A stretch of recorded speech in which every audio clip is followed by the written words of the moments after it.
வணக்கம். தி நெல்லை டைம்ஸின் தினமொரு திருக்குறள். படை கொண்டார் நெஞ்சம் போல் நன்றுகாதொன்றன் உடல் சுவையுண்டார் மனம். குறள் விளக்கம். ஓர் உயிரின் உடம்பை சுவையாக உண்டவரின் மனம் கொலை கருவியை கையில் கொண்டவரின் நெஞ்சம் போல் நன்மையாகிய அருளை போற்றாது. தொடர்வது தி நெல்லை டைம்ஸின் இன்றைய முக்கிய செய்திகள். விழா கோலம் பூண்டது அயோத்தி நகரம். ராமர் கோவிலில் இன்று கும்பாபிஷேகம். ராமர் கோவில் கும்பாபிஷேக விழா இந்தியாவையே புதிய உச்சத்திற்கு கொண்டு செல்லும் பிரதமர் மோடி. வரலாற்றில் மறக்க முடியாத முக்கியமான நாள். அயோத்தி சென்றார் ரஜினிகாந்த். ஆளுநர் பதவியை நீக்க வலியுறுத்தி தீர்மானம். திமுக இளைஞரணி மாநாடு. உலக சாதனை புத்தகத்தில் திமுக இளைஞரணி மாநாட்டு அரங்கம். இனி விரிவான செய்திகளை பார்க்கலாம். விழா கோலம் பூண்டது அயோத்தி நகரம். ராமர் கோவிலில் இன்று கும்பாபிஷேகம். அயோத்தியில் ராமர் பிறந்த இடமாக கருதப்படும் இடத்தில் ராமர் கோவில் கட்ட கடந்த 2019ஆம் ஆண்டு சுப்ரீம் கோர்ட் அனுமதி அளித்தது. அதைத் தொடர்ந்து ராமர் கோவில் கட்டுமான பணிகளை கடந்த 2020ஆம் ஆண்டு ஆகஸ்ட் 5ஆம் தேதி பிரதமர் மோடி அடிக்கல் நாட்டி தொடங்கி வைத்தார். கட்டுமான பணிகள் ஸ்ரீ ராம ஜென்மபூமி தீர்த்த கஷேத்திர அறக்கட்டளை மேற்பார்வையில் நடந்து வந்தது. உலகம் முழுவதிலும் இருந்து பக்தர்கள் அளித்த நன்கொடை மூலம் கோவில் கட்டுமான பணிகள் நடந்தது. கலையும் பாரம்பரியமும் கொண்ட இந்த பிரம்மாண்ட கோவிலின் கும்பாபிஷேகம் மற்றும் பாலராமர் சிலை பிரதிஷ்டை ஆகியவை இன்று பகல் 12:20 மணிக்கு நடக்கிறது. கும்பாபிஷேகத்திற்கான சிறப்பு பூஜைகள் கடந்த 16ஆம் தேதி தொடங்கின. கோவில் வளாகத்தில் அமைக்கப்பட்டுள்ள பிரம்மாண்ட யாகசாலையில் சிறப்பு பூஜை செய்யப்பட்டு வருகிறது. 121 ஆச்சாரியர்கள் இந்த பூஜைகள் மற்றும் யாகங்களை நடத்தி வருகிறார்கள். இதனிடையே கோவில் கருவறையில் ராஜ உடையில் பாலராமர் சிலை வேத மந்திரங்கள் முழங்க சிறப்பு பூஜைகளுக்கு பின்னர் கோவில் கருவறையில் வைக்கப்பட்டது. தற்போது சிலையில் கண்கள் மஞ்சள் துணியால் மூடி வைக்கப்பட்டுள்ளது. சிலை பிரதிஷ்டை செய்யப்படும் போது துணி அகற்றப்படும். உலகமே எதிர்பார்த்து கொண்டிருந்த அயோத்தி ராமர் கோவில் கும்பாபிஷேகம் இன்று நடைபெறுகிறது. பல்வேறு ஆகம பூஜைகள் முடிந்த பிறகு மதியம் 12:20 மணிக்கு கும்பாபிஷேகம் மற்றும் பாலராமர் சிலை பிரதிஷ்டை ஆகியவை நடைபெறும். கும்பாபிஷேகத்தில் கலந்து கொள்ள நாடு முழுவதிலும் இருந்து திரளான பக்தர்கள் அயோத்தி வந்த வண்ணம் உள்ளனர். கும்பாபிஷேக விழாவையொட்டி அயோத்தி நகரம் கடந்த ஒரு வாரத்திற்கு முன்னரே விழா கோலம் பூண்டது. கோவில் வளாகம் வண்ண மலர்களால் அலங்கரிக்கப்பட்டுள்ளது. அத்துடன் மராட்டிய மாநிலத்தில் இருந்து வரவழைக்கப்பட்ட 7500 அலங்கார செடிகளும் அங்கு வைக்கப்பட்டுள்ளன. முக்கிய கோவில்களும் அயோத்தி அரச குடும்ப மாளிகையான ராஜ் சதன் ஆகியவையும் விளக்குகளால் ஜொலிக்கின்றன. ராமர் கோவில் கும்பாபிஷேகத்தை தீபாவளி பண்டிகையை போல் அனைவரும் வீடுகளில் விளக்கேற்றி கொண்டாடுங்கள் என்று பிரதமர் மோடி ஏற்கனவே வேண்டுகோள் விடுத்து இருந்தார். அதன்படி இன்று இரவு அயோத்தியில் 10 லட்சம் விளக்குகள் ஏற்றப்படும். அதுபோல் நாடு முழுவதும் பொதுமக்கள் தங்கள் வீடுகளில் ராமஜோதி ஏற்றி வைக்குமாறு அழைப்பு விடுக்கப்பட்டுள்ளது. ராமர் கோவில் கும்பாபிஷேக விழா இந்தியாவையே புதிய உச்சத்திற்கு கொண்டு செல்லும் பிரதமர் மோடி. உத்தரப்பிரதேச மாநிலம் அயோத்தியில் ராமர் கோவில் கட்டப்பட்டு இன்று கும்பாபிஷேகம் நடைபெற இருக்கிறது. இதற்காக அயோத்தி விழா கோலம் பூண்டுள்ளது. எங்கு பார்த்தாலும் பூ மற்றும் விளக்குகளால் அலங்கரிக்கப்பட்டுள்ளது. இன்று ராமர் சிலை பிரதிஷ்டை செய்யப்பட்டு கும்பாபிஷேகம் நடைபெறுகிறது. இந்த நிலையில் ராமர் கோவில் கும்பாபிஷேகம் இந்தியாவையே புதிய உச்சத்திற்கு கொண்டு செல்லும் என்ற நம்பிக்கை உள்ளதாக பிரதமர் மோடி தெரிவித்துள்ளார். இது குறித்து பிரதமர் மோடி, இந்த வரலாற்று தருணம் இந்திய பாரம்பரியம் மற்றும் கலாச்சாரத்தை மேலும் செழுமைப்படுத்தி நம்மை வளர்ச்சி பயணத்தின் புதிய உயரத்திற்கு கொண்டு செல்லும் என்று நான் நம்புகிறேன் என தெரிவித்துள்ளார். வரலாற்றில் மறக்க முடியாத முக்கியமான நாள். அயோத்தி சென்றார் ரஜினிகாந்த். உத்தரப்பிரதேச மாநிலம் அயோத்தியில் கட்டப்பட்டுள்ள ராமர் கோவிலில் இன்று நண்பகல் 12:20 மணிக்கு கோவில் கருவறையில் குழந்தை ராமர் சிலை பிரதிஷ்டை செய்யப்படுகிறது. இந்நிகழ்வில் பங்கேற்க இந்தியா முழுவதிலும் உள்ள அரசியல் தலைவர்கள், திரைப்பிரபலங்கள் உள்பட பலருக்கு அழைப்பு விடுக்கப்பட்டுள்ளது. நடிகர் ரஜினிகாந்திற்கும் சில நாட்களுக்கு முன்னதாகவே அழைப்பிதழ் வழங்கப்பட்டுள்ளது. இதையடுத்து ரஜினிகாந்த் சென்னை விமான நிலையத்தில் இருந்து அயோத்திக்கு நேற்று புறப்பட்டு சென்றார். முன்னதாக செய்தியாளர்களிடம் பேசிய அவர், ராம ஜென்ம பூமிக்கு செல்வதில் மிக்க மகிழ்ச்சி. 500 ஆண்டுகளுக்கும் மேலாக நடைபெற்று வந்த ஒரு பிரச்சனை இது.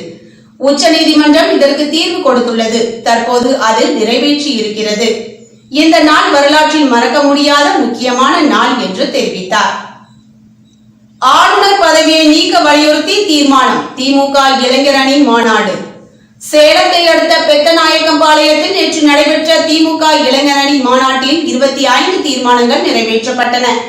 மாநில உரிமைகளை பறிக்கும் மத்திய அரசின் நடவடிக்கைக்கு கண்டனம் தெரிவிப்பதுடன் கடைசி வரை போராடி மாநில உரிமையை மீட்பது, மகளிர் உரிமை தொகை திட்டம், மகளிருக்கு கட்டணமில்லா பேருந்து வசதி, வீடு தேடி மருத்துவம் மற்றும் காலை சிற்றுண்டி திட்டம் உள்ளிட்டவற்றை கொண்டு வந்த முதல்வர் ஸ்டாலினுக்கு நன்றி தெரிவிப்பது, பொதுப்பட்டியலில் மாநில பட்டியலுக்கு முன்னெடுப்புகளை மேற்கொள்வது, நீட் தேர்வை முழுமையாக அகற்றும் வரை போராடுவது, மத்திய அரசின் கைப்பாவையாக மாநிலங்களில் இருக்கும் ஆளுநர் பதவியை நீக்க வேண்டும், பல்கலைக்கழகங்களின் நியமன பதவியாக ஆளுநருக்கு வழங்கப்பட்டுள்ள வேந்தர் பதவியை மக்களால் தேர்ந்தெடுக்கப்பட்ட முதல்வருக்கு மாற்ற வேண்டும், மாநில உரிமையை பறிக்கும் வகையில் மத்திய அரசு யூனியன் பிரதேசமாக மாற்றிய ஜம்மு காஷ்மீருக்கு மீண்டும் மாநில அந்தஸ்து வழங்க வேண்டும், பாஜக ஆட்சியை அகற்ற திமுக இளைஞர் அணி முன்கள பணியாளராக செயலாற்றுவது, வரும் மக்களவை தேர்தல் மூலமாக பாஜக ஆட்சியை அகற்ற உருவாக்கப்பட்டுள்ள இந்தியா கூட்டணிக்கு முழு அர்ப்பணிப்புடன் இளைஞர் அணி பணியாற்றுவது உள்ளிட்ட 25 தீர்மானங்களை திமுக இளைஞர் அணி செயலாளர் உதயநிதி ஸ்டாலின் வாசித்து அவை நிறைவேற்றப்பட்டன.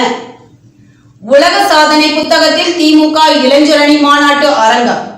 சேலத்தில் திமுக இளைஞர் அணி 2வது மாநில மாநாடு இன்று பிரம்மாண்டமாக நடைபெற்றது. இந்த மாநாட்டையொட்டி சேலம் மாநகரம் மற்றும் சுற்றுவட்டார பகுதிகள் விழாக்கோலமாக காட்சியளித்தது.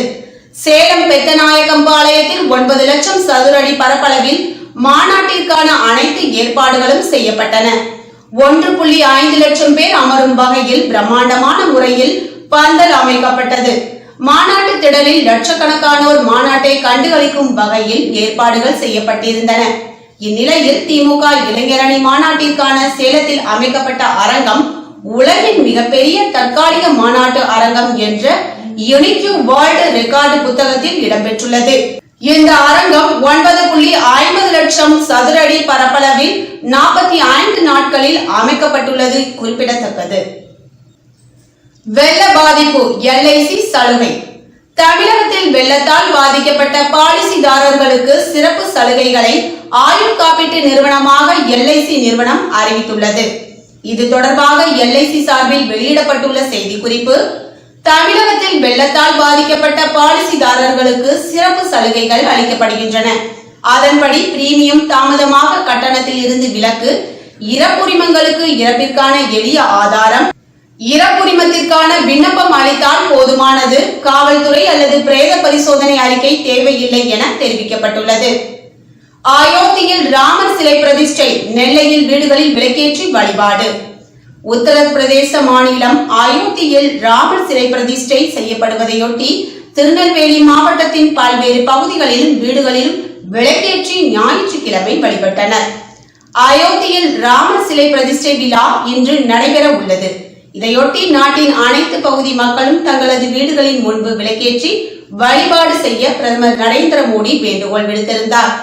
இந்நிலையில் திருநெல்வேலி மாவட்டத்தின் பல்வேறு பகுதிகளில் பாஜகவினர் பொதுமக்கள் தங்களது வீடுகளில் நேற்று விளக்கேற்றி அயோத்தியில் ராமர் சிலை பிரதிஷ்டை விழா சிறப்பாக நடைபெற வழிபாடு நடத்தினர். இது குறித்து கங்கை கொண்டானை சேர்ந்த சிவசுப்பு கூறியது: 500 ஆண்டுகால போராட்டத்திற்கு பின்பு அயோத்தியில் ராமர் கோவில் கட்டப்பட்டிருப்பது மகிழ்ச்சி அளிக்கிறது. இளைய தலைமுறையினர் பாரம்பரிய மத கோட்பாடுகளை பின்பற்றுவதற்காகவும் நாட்டுப்பற்று மிகுந்தவர்களாகவும் விளங்க வேண்டும்.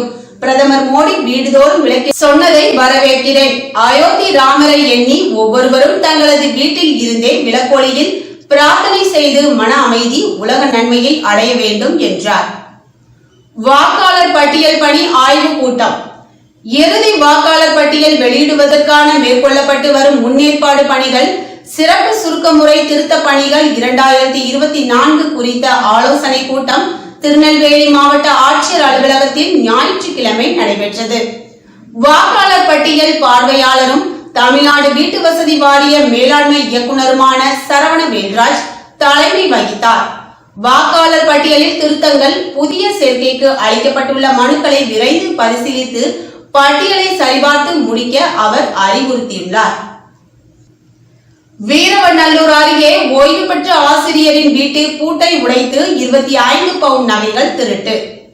வீரவநல்லூர் அருகே காரக்குறிச்சி மேல கிராமத்தைச் சேர்ந்த ஓய்வு பெற்ற ஆசிரியர் ராமசுப்பிரமணியன். இவரது மனைவி 10 ஆண்டுகளுக்கு முன்பு இறந்துவிட்டதால் இவர் தனியாக வசித்து வருகிறார். இவரது மகள் திருமணமாகி சென்னையில் வசிக்கிறார். இவர் கடந்த 17ஆம் தேதி வீட்டை பூட்டிவிட்டு மகள் வீட்டிற்கு சென்றிருந்தார். தனது வீட்டில் சிசிடிவி கேமரா பொருத்தி அதன் செயல்பாட்டை தனது கைபேசியில் இணைத்து கண்காணித்து வந்தார். ஞாயிற்றுக்கிழமை சிசிடிவி கேமரா செயல்படவில்லை என்பதை அறிந்த அவர் தனது பக்கத்து வீட்டைச் சேர்ந்த சீதாராமனுக்கு தகவல் தெரிவித்தார். பார்த்து வரும்படி கூறியுள்ளார். அவர் சென்றபோது ராமசுப்பிரமணியன் வீட்டு கதவு திறந்திருப்பதும் பீரோ உடைக்கப்பட்டு பொருள்கள் சிதறி கிடந்ததும் தெரிய வந்தது. மர்ம நபர்கள் பூட்டை உடைத்து உள்ளே சென்று சிசிடிவி கேமரா செயல்பாட்டை நிறுத்திவிட்டு 25 பவுன் நகைகள் பணத்தை திருடி சென்றது தெரிய வந்தது. தகவலின் பேரில் வீரவநல்லூர் போலீசார் சென்று பார்வையிட்டனர். மேலும் வழக்கு பதிந்து மர்ம நபர்களை தேடி வருகின்றனர். இத்துடன் செய்திகள் நிறைவடைந்தன. முயற்சிகள் எதுவாயினும் வெற்றிகள் நமதாகவே இருக்கட்டும். நன்றி, வணக்கம்.